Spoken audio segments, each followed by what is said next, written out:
Islam, Igwala's sentence and the indictment of Hajj commissioned by Abdulrazaq Hamzat. Whoever among you sees an evil action, let him change it with his hand, by taking action; if he cannot, then with his tongue, by speaking out; and if he cannot, then with his heart, by hating it and feeling that it is wrong, and that is the weakest of faith. The above hadith by the noble Prophet of Allah is a direct instruction to every one of us to always strive to correct the ills in our society in the manner convenient for us, and to my understanding, this is what propelled the human rights crusader, Ibrahim Garba to embark on a mission to hold the National Hajj Commission accountable to the numerous corruption allegations leveled against the institution over the years.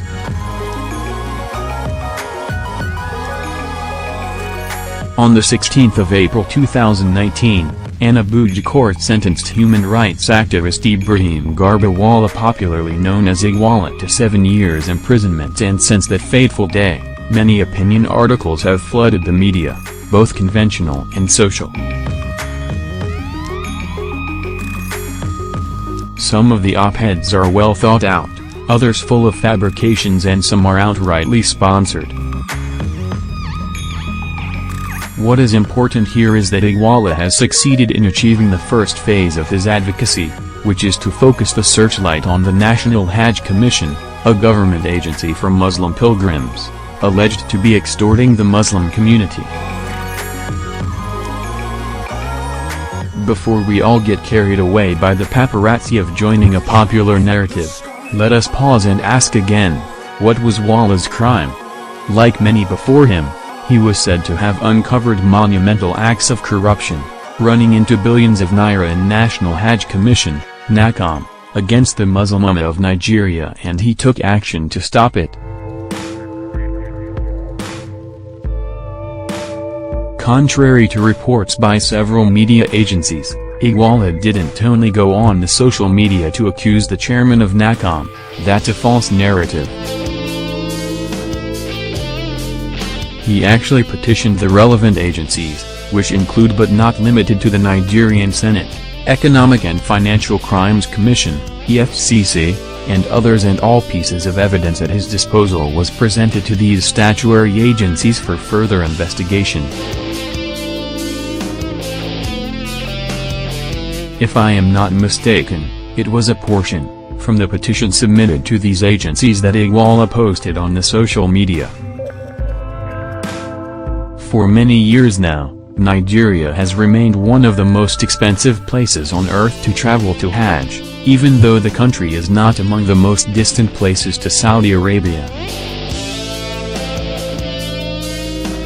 Countries that are more distant than Nigeria to Saudi Arabia are said to be paying less, and it continued to remain a mystery why Nigeria's Hajj fare is so exorbitant.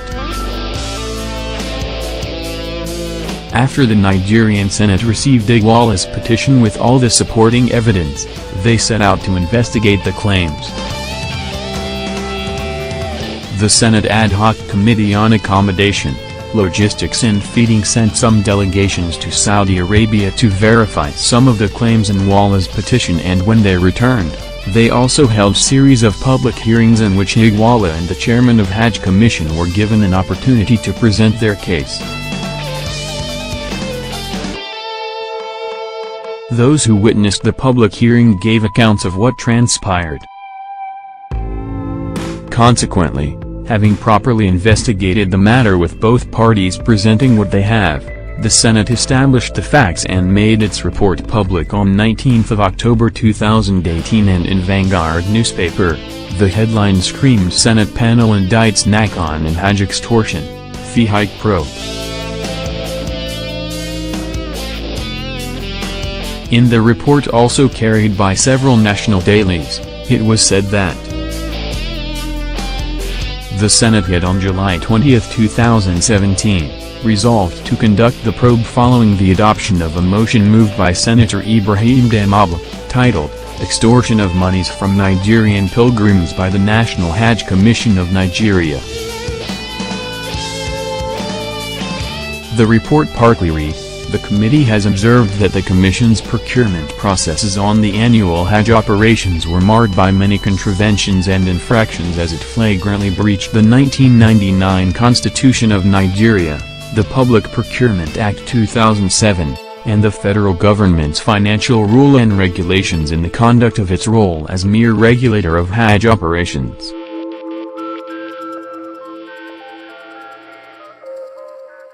Similarly, it was also observed that under the normal circumstances, Saudi Arabian authorities recognize two institutions as far as Hajj is concerned: the Foreign Affairs Ministry and the Nigerian Civil Aviation Authority. The Foreign Affairs Ministry's recognition was based on the international laws under the Vienna Convention on Consular Matters. The role of Hajj Commission is limited to national issues. However, NACON has usurped the responsibilities of these agencies and deals directly with Saudi Arabian authorities without recourse to the Ministry of Foreign Affairs. In fact, the committee has realized that the Nigerian Consular General in Saudi Arabia has been turned into an employee of NACON. This explains why there is a conflict of interest in almost all the offshore transactions engaged by NACON. The committee also accused NACON of overbloated charges, onshore and offshore, saying, "The charges escalate the cost of pilgrimage," it said. NACON was further accused of shortchanging and extorting Nigerian pilgrims, intending air carriers, and service providers through spurious charges without regards to the second schedule of the Utilities and Charge Commission. The committee added that the so-called revenues realized by the Commission were not paid into the Consolidated Revenue Fund, contrary to Section 81 of the 1999 Constitution. Just as in the same manner, the Commission generates its revenues with total disregard to extant tax, so it expends them without following the provisions of the Constitution. Similarly, NACON often goes on spending spree from the said generated revenue, quite beyond the approval threshold of the accounting officer, which is a breach of the Secretary to the Government of the Federation's circular with reference number SGF/Op/S.3/11/894, dated 14th of January, 2016.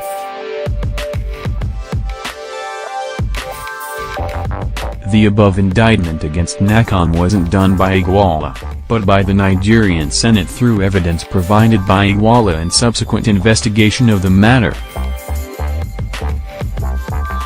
So, what I am driving at here is that, even if we remove Iguala from the equation, the corruption allegation against NACON is still very valid, and it is only a matter of time before the NACON chairman is prosecuted unless those in charge choose not to.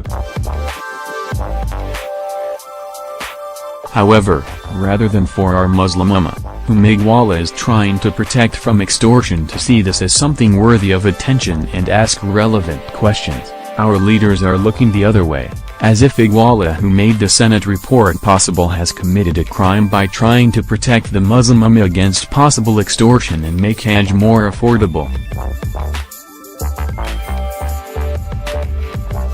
One must then ask, where are the so-called Muslim organizations always claiming to be fighting for the interest of Muslims? Have they not seen the Senate indictment on NACON about possible extortion of the Muslim Ummah? What has been their contribution in ensuring everything is corrected?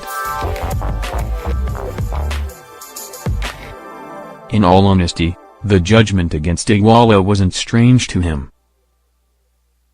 Long before now, Iguala had revealed several times that he has been promised jail by hook or by crook, and he vows never to back down, even if it means going to that jail.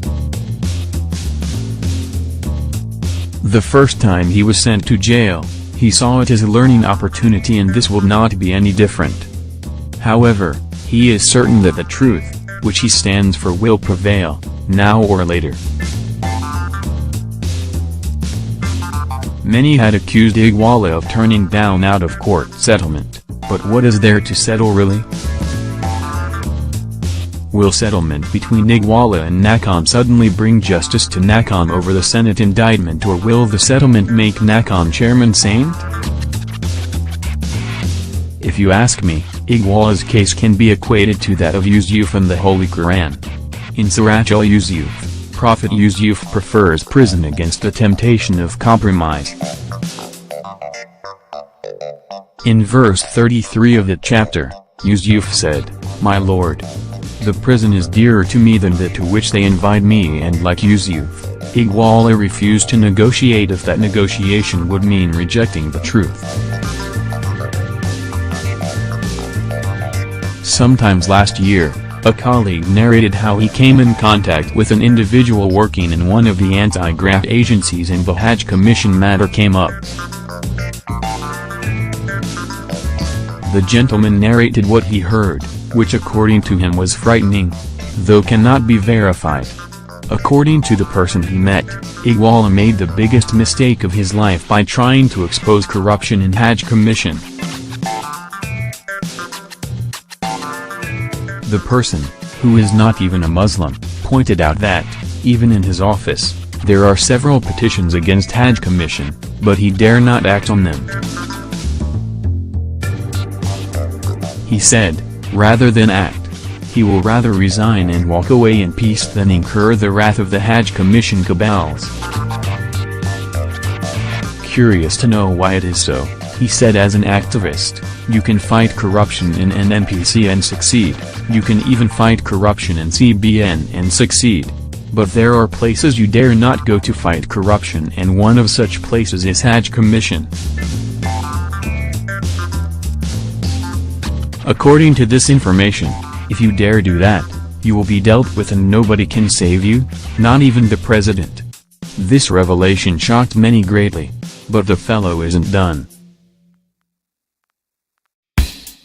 He went on to explain that, when the cabals in Hajj Commission are ready to deal with anyone, they will get their own police that will arrest you, get their own judge that will sentence you, and still get their own prison official that will ensure you are feeling the heat of the prison. This person asked those close to Igwala to advise him to settle out of court no matter what. Igwala became aware of this information and he laughed it off. He made it clear that he knows the capability of those against him, he knows what they can do, but rather than negotiate with an evil prophet Muhammad asked us to reject, he decided to face the consequences of the truth, knowing fully well that no matter how fast falsehood runs, truth will eventually catch up with it. Yes, Igwala may be arrogant, but his arrogance is usually against corruption and bad governance. He may be proud, but only against injustice, and he may be accused of taking activism too personal, but that is because he personally feels the effect of lack of good governance. Although, for Igwala, activism is an act of worship to Allah. It is in furtherance to the observation of the Sunnah of Prophet Muhammad, and he is very convinced that even if he dies in the course of activism for a better society, Allah, if not the society, will give him his reward. Let me therefore conclude by saying that, Igwala has been sentenced to prison for daring to fight corruption, not for stealing, not for committing any crime, but for observing the Sunnah of Prophet Muhammad, which says, whoever among you sees an evil action, let him change it with his hand, by taking action, if he cannot, then with his tongue, by speaking out, and if he cannot, then with his heart, by hating it and feeling that it is wrong, and that is the weakest of faith.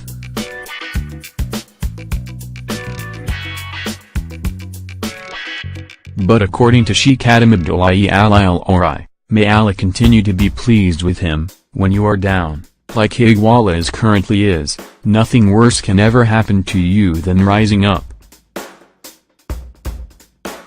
I believe strongly that Igwala shall rise again. Hashish end with Igwala.